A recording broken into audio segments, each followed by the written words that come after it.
당시에 쓰여진 편지들 지금도 많이 남아 있습니다. 그 편지들을 분석해 보면 그 편지의 앞부분에 자기의 안부를 적게 돼 있어요. 나는 이렇게 살고 있습니다.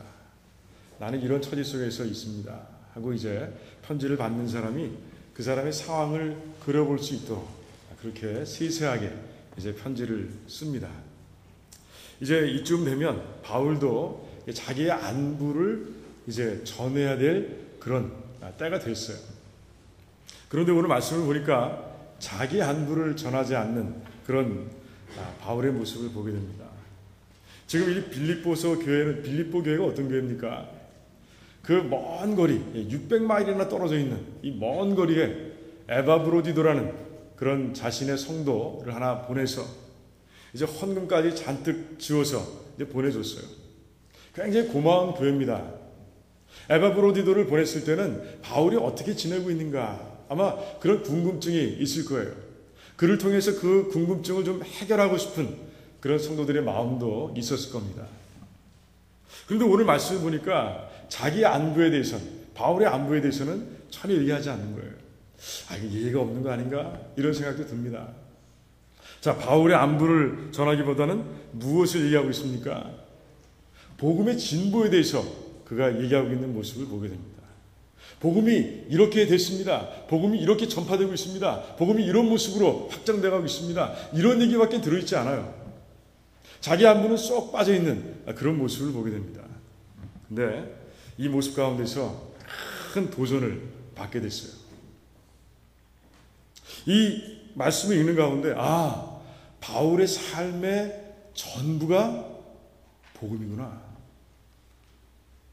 바울에겐 자기를 위한 그것이 없어요. 전체가 다 복음인 거예요. 복음을 향한 마음으로만 꽉 채워져 있는 그런 모습을 오늘 이 편지 가운데서 우리가 보게 되는 것이에요. 그러니까 바울은 결국은 자기 안부를 전하고 있는 거예요. 복음이 전부니까. 복음이 즉 바울이니까. 그래서 그는 이제 복음이 이렇습니다. 내가 정말 전체로 삼고 있는 이 복음이 지금 이렇게 돼가고 있습니다라고 자기 안부를 전하고 있는 것이에요. 저는 이 복음을 향한 이 바울의 열정을 바라보면서 정말 감동하게 됐어요. 내가 이 정도로 살 수 있을까? 우리 교회 안에 과연 이 정도의 열정을 가지고 하나님 나라를 향해서 달려가는 그런 귀한 성도들이 몇이나 될까? 과연 이런 생각 가운데서 제가 많이 도전받게 됐어요. 바울은 곳곳에서 편지 곳곳에서 이런 말씀을 전합니다. 내가 그리스도를 닮은 것처럼 너희들이 나를 닮기를 원한다라고 교인들에게 편지 이런 편지 저런 편지 곳곳에서 그렇게 얘기하고 있는 모습을 보게 됩니다. 전혀 그 말씀이 건방져 보이질 않습니다.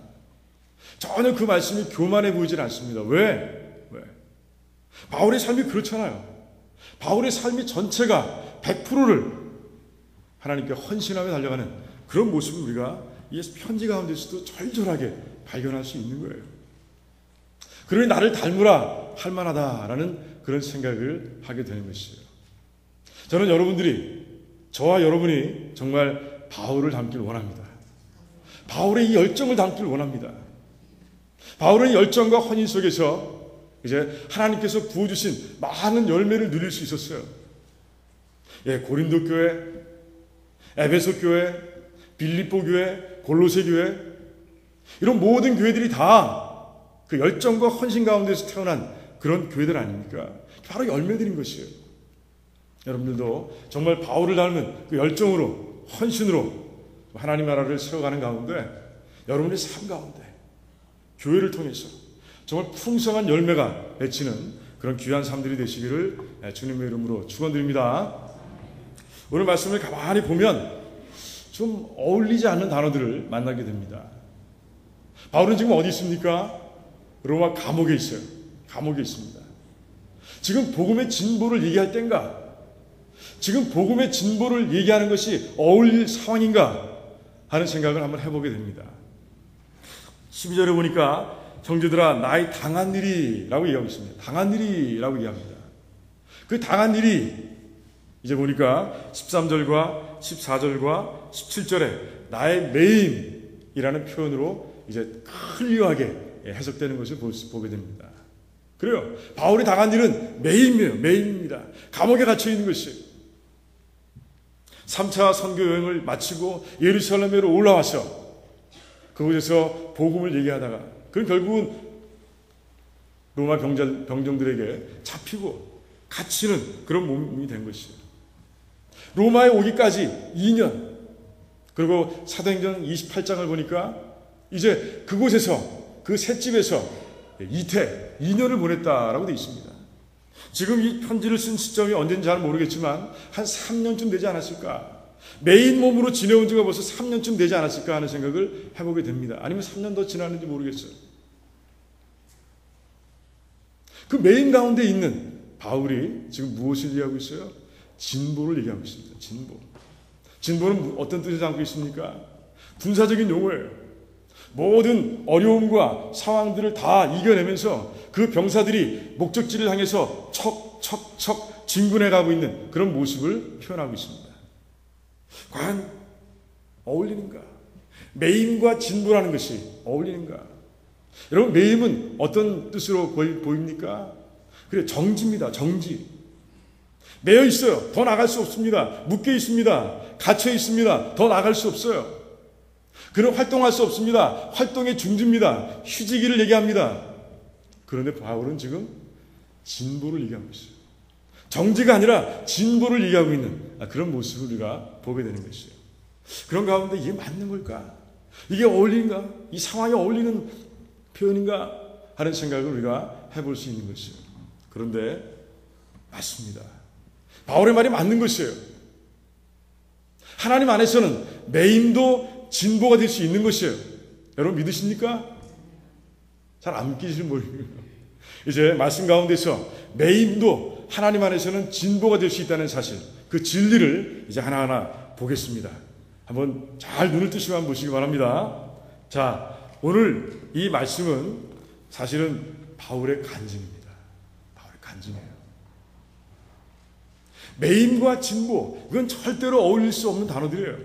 그런데 하나님 안에서 그 일이 일어났습니다 라고 여러분들에게 간증하고 있는 거예요.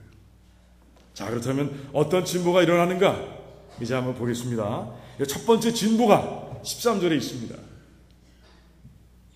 나의 매임이 그리스도 안에서 온 시위대 안과 기타 모든 사람에게 나타났으니 라고 되어 있어요. 놀라운 사건입니다. 놀라운 사건이에요. 바울은 이제 2년 동안 감옥에 갇혀 있었습니다. 그리고 또 돌아와서도, 이 로마에 들어와서도 이제 새 집을 얻긴 했지만 그는 여전히 갇힌 몸이에요. 그를 24시간 감시하는 로마의 병사, 이 시위대 군사가 따라 있는 거예요. 붙어 있는 것이에요. 그러니 불편합니다. 나가서 활동하는 것에 비하면 그가 할 수 있는 일이라는 것은 상당히 제약되어 있는 것이에요. 마음대로 사람들이 찾아올 수 있지만 하루 몇 명이나 만날 수 있겠습니까? 그 집에서, 작은 공간에서, 그것도 로마 병사가 지키고 있는 그런 속에서 그가 얼마나 자유롭게 복음을 전할 수 있었겠어요? 로마 안에서 복음을 전하는 범위는 어떻습니까? 범위도 기껏해야 아마 로마에 들어올 때 그런 생각을 했을 거예요. 아, 그냥 로마 교회 성도들이나 잘 세워야 되겠다. 그 성도들을 통해서 이제 전도의 대상자들, 그 사람들이나 내가 만나서 복음을 전하면 되겠구나. 이제 갇혀있는 몸이 뭘 할 수 있을까 하는 생각을 하고 왔을 겁니다. 물론 로마에 온 것은 기뻤어요. 왜? 그는 로마에 오기 위해서 여러 번 노력했습니다. 그런데 이루지 못하다가 이제 온 것이에요. 마음은 기뻤습니다. 하지만 묶인 몸으로 와서 그것이 부담이 되는 것이에요. 그런데 그 매임의 상황 속에서 하나님께서 놀라운 일을 이루어주신 거예요. 바울의 눈을 뜨게 하신 거예요. 눈을 떠서 시위대를 보게 하신 거예요. 그 당시에 로마의 시위대는 무려 9,000명이나 됐습니다. 9,000명. 물론 로마 안에 다 있었다는 그런 기록은 없지만 전국에 흩어져 있고 또 교환되고 이런 가운데 아무튼 9,000명이 그 시위대 안에 있었어요. 그리고 최정예 부대로만, 최정예의 군사들만 그렇게 구성되어 있는 부대였어요. 자, 바울이 만약에 밖에 있었다면, 그가 매이지 않은 모습으로 정말 복음을 전하는 그런 모습이었다면 이들을 만날 수 있었겠습니까? 로마 시위대를 만날 수 있었겠어요? 평생을 가도 한 사람 만나기 힘들었을 거예요. 그런데 바울 앞에 돌아다니는 게 시위대 군사들이에요. 그래서 바울은 이 로마의 엘리트들에게 마음껏 복음을 전하는 것이죠. 아니면 하루 종일 같은 공간에 갇혀 있는데 뭐 병사는 갇혀 있는 거 아닙니까? 바울만 갇혀 있는 거예요. 그 사람 똑같이 갇혀 있는 것이죠. 감시하다 보면 갇혀 있는 거예요. 그 속에서 이제 바울은 그 한 공간에서 한 시간에 있는 군사들에게 이제 복음을 전하는 거예요. 이제 온 시위대 안과라고 얘기하고 있습니다. 9,000명 모두에게 전파됐다라고 얘기하고 있어요. 놀라운 일입니다. 그 중에 몇 명이 믿었는지 몰라요. 몇 명이 예수를 영접했는지 잘 모르겠습니다. 기록에 나와 있지는 않습니다. 하지만 그 9,000명에게 온 시위대 복음이 전해졌다는 사실만으로도 이것은 엄청난 기적인 것이에요. 하나님께서는 이렇게 매임 가운데서도 복음의 진보를 이루실 수 있는 분이 바로 우리의 하나님이신 거예요. 이제 믿으십니까? 두 번째, 또 간증이 있어요. 또 있습니다. 14절에 있습니다. 나의 매임을 인하여 형제중 다수가 주 안에서 신뢰함으로 겁없이 하나님의 말씀을 더욱 담대히 말하게 되었느니라 라고 여기 있습니다. 바울은 가만히 있었어요. 아무것도 할 수 없었어요. 그런데 바울의 매임 때문에 그들이 더 담대하게 두려움 없이 이제 복음을 전할 수 있었다라고 이해하고 있습니다. 설명이 좀 필요하죠? 바울의 매임 때문에 복음을 전할 수 있다. 담대하게, 두렵지 않고, 떨지 않고. 좀 설명을 필요로 합니다. 여러분들, 바울이 정말 예루살렘에 잡혀서 로마로 올라올 때까지의 그 모든 과정이 사도행전 21장에서 28장 사이에 자세히 기록되어 있어요. 하나님께서 세세하게 개입하지 않으셨으면 절대로 바울은 로마에 올 수 없었어요. 몇 가지만 예를 들어볼까요? 예루살렘 잡혔어요. 그때 그 이튿날 밤중에 예수님께서 나타나셔서 말씀하시는 거예요. 네가 예루살렘에서 나를 전한 것처럼 이게 로마에 가서도 나를 전하리라 라고 말씀해 주셨어요. 근데 2년이 지나도 아무 일도 일어나지 않습니다. 바로 아마 큰 기대가 있었을 거예요. 이제 곧 풀려나겠구나. 이제 곧 내가 그렇게 가려고 시도했던 그 나라에 내가 갈 수 있겠구나 라고 그렇게 생각했을지도 몰라요. 그런데 시간은 자꾸 흘러갑니다. 여러분, 이 땅에서 이렇게 자유로운 몸으로 살기 때문에 1년, 2년이 빨리 가는 거예요. 감옥에 갇혀 있으면, 군대 가 있으면 시간 절대로 가지 않습니다. 감옥 속에서 2년을 기다린다는 것, 그에겐 정말 20년, 200년과 같은 그런 시간일지도 몰라요. 그런데 기다린 거예요. 믿고 기다렸습니다. 기도하며 기다린 거예요. 그랬을 때 바울은 아무것도 하지 않았어요. 로마로 건너올 때까지 아무것도 하지 않았어요. 그저 로마 병사들이 걸어, 그러면 걷고, 배 타, 그러면 배 타고, 그랬을 뿐이에요. 아무것도 한 게 없어요. 그런데 하나님께서 로마로 오신 모든 수단을 제공하시고, 공급하시고, 또 그를 보호하는 군사들까지 동원하셔서 이제 바울을 로마로 보내주셨던 거예요. 이게 매임의 과정 속에서 있었던 기적이라는 것이죠. 주님께서 네가 이제 로마에 가서 나를 증거해야 될 것이다 라고 말씀하신 그 말씀이 이제 하루하루 이루어져가는 모습을 보면서 바울이 얼마나 기뻐했겠습니까? 아니 얼마나 놀랐을까요? 그런데 바울만 놀란 것이 아니라는 것이에요. 그 모습을 바라봤던 그 모든 믿음의 성도들이 이제 담대하게 그 모습을 바라보면서 이제 복음을 전할 수 있는, 두려움이 없는 담대함으로 복음을 전할 수 있는 사람들로 이제 세워졌다는 것이죠. 바울은 가만히 있었어요. 가만히 있었습니다. 그런데 그 삶을 통해서, 가만히 있는 삶을 통해서 이제 복음의 진보가 이루어지는 그런 모습을 우리가 말씀 가운데서 보게 되는 것이죠. 그렇죠? 하나님 안에서는 매임도 진보가 되는 것을 이제 믿으시죠? 믿으셔야 됩니다. 또 한 가지 들어볼까요? 배가 이제 로마로 향합니다. 그러다 유로굴로라는 그런 큰 광풍을 만나게 됩니다. 유라굴로. 배는 뭐 어떻게 할 수가 없습니다. 이리저리 낙엽처럼, 물 위의 낙엽처럼 흩어져 다닙니다. 흘러다닙니다. 걷잡을 수가 없습니다. 모든 걸 다 버려보고 온갖 수단을 다 해보지만 뱃사람으로서 몇십 년 동안 그렇게 일을 했던 선원들, 선장들 어떻게 할 수가 없습니다. 다 포기하고 맙니다. 그때 배에 대해서 아무것도 모르는 그런 바울을 하나님께서 세워주시고 바울의 지시에 따라서 배가 움직여가고 그런 가운데 한 섬에 도착하는 모습을 우리가 보게 되는 것이에요.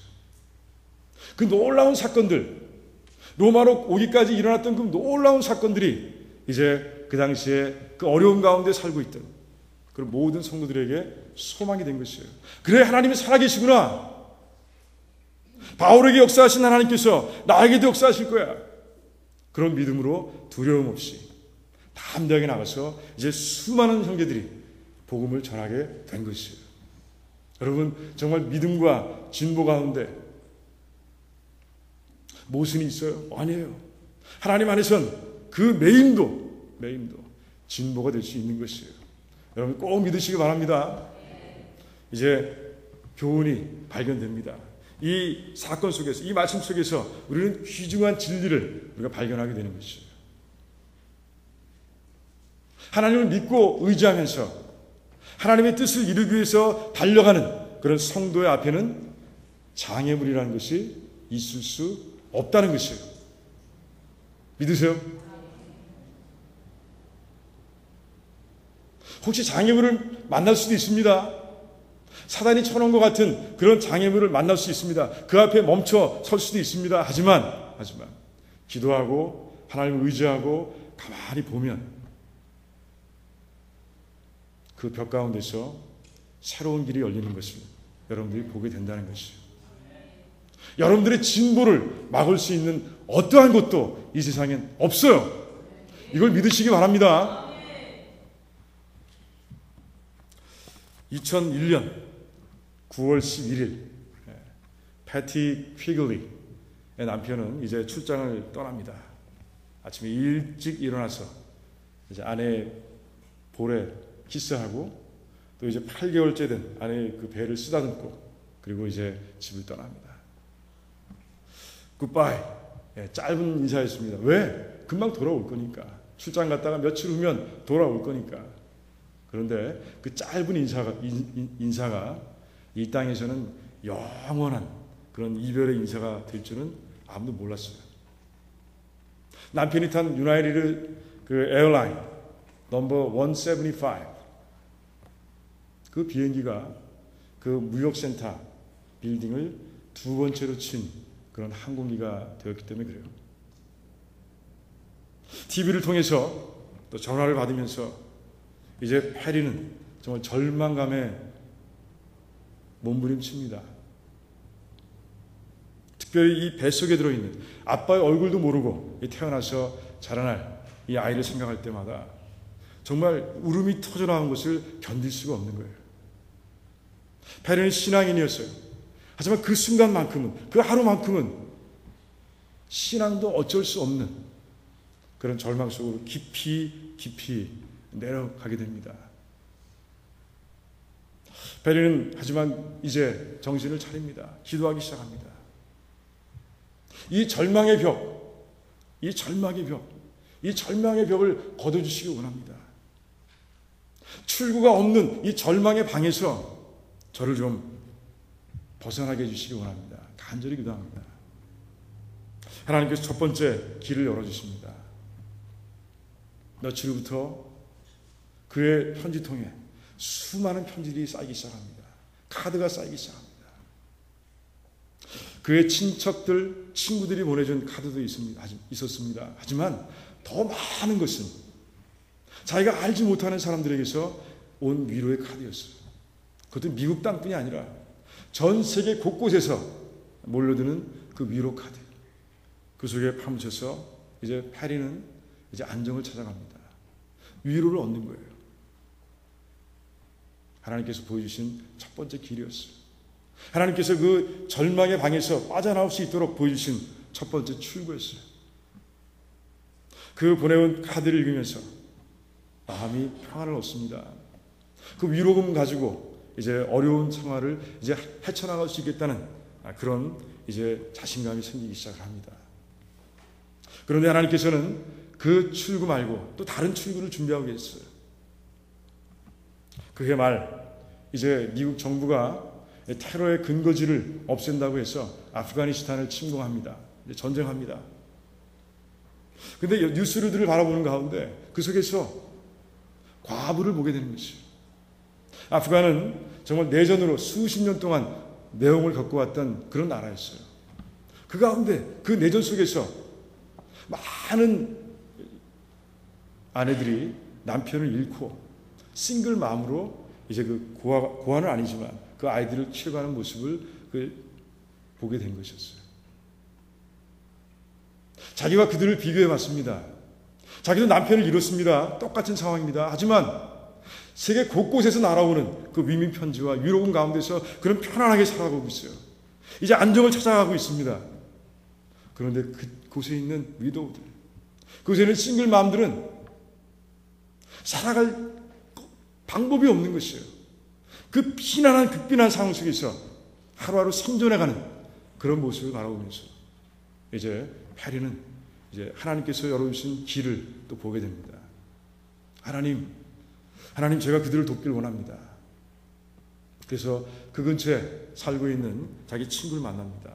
수잔 레틱이라고. 수잔 레틱 똑같아요. 자기 남편을 9/11에서 잃어버리고 이제 혼자 살아가는 그런 여자였습니다. 상황이 비슷하다 보니까 친구가 된 것이에요. 자기 마음의 부담을 이제 수잔에게 털어놓습니다.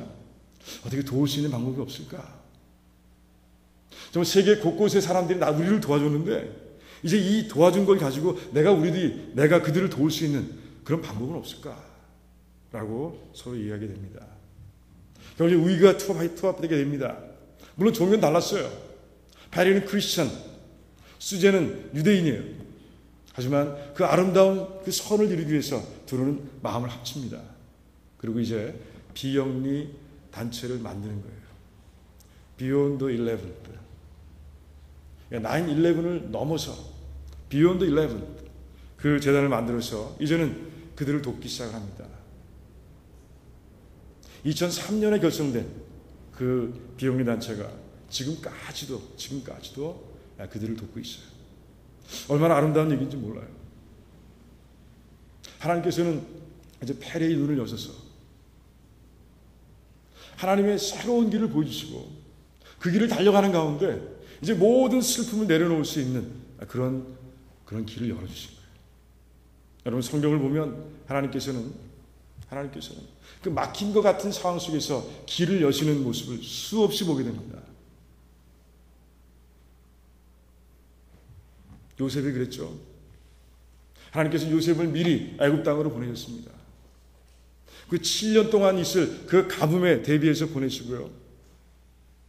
그 환란에서 그 막힌 것 같은 벽 같은 환란에서 그 야곱의 식구들을 다 건져주시는 모습을 보게 됩니다. 그분이 바로 여러분들이 믿고 있는 하나님이신 거예요. 모세가 홍해 앞에 서 있습니다. 더 이상 갈 데가 없어요.